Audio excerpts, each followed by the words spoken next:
முன்னாள் பொருளாதார அமைச்சர் ரஃபீசி ரமலியின் 12 வயது மகனை தாக்கிய 2 சந்தேக பேர்வழிகள் போலி பதிவு எண்ணை கொண்ட மோட்டார் சைக்கிளை பயன்படுத்தியுள்ளனர் என்று ஸ்லாங்கூர் மாநில போலீஸ் தலைவர் ஷசலி கஹார் தெரிவித்தார். நேற்று பிற்பகலில் புத்ராஜயாவில் உள்ள பேரங்காடி மையத்தின் வாகனம் நிறுத்தும் இடத்தில் நிகழ்ந்த இந்த சம்பவத்தில் சம்பந்தப்பட்டுள்ள சந்தேக பேர்வழிகளை தாங்கள் தொடர்ந்து தேடி வருவதாக அவர் குறிப்பிட்டார். ரஃபீசியின் மனைவியும் 12 வயது மகனும் அந்த பேரங்காடிக்கு சென்று விட்டு திரும்பும் போது நடந்த இந்த சம்பவத்தில் ரஃபீசியின் மகனின் உடலில் ஊசி போன்ற ஒரு பொருள் பிரயோகப்படுத்தப்பட்டுள்ளதாக கூறப்படுகிறது. தற்போது அந்த சிறுவன் மருத்துவமனையில் அனுமதிக்கப்பட்டு தீவிர சிகிச்சை அளிக்கப்பட்டு வருகிறது.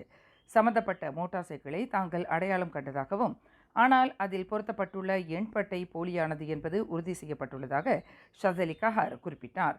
இந்த சம்பவத்தில் 2 நபர்கள் சம்பந்தப்பட்டுள்ளனர் என்பது உறுதி செய்யப்பட்டுள்ளதாக அவர் மேலும் கூறினார். மேலும் செய்திகளை தெரிந்து கொள்ள கீழே இருக்கும் பெல் பட்டனை அழுத்துங்கள்.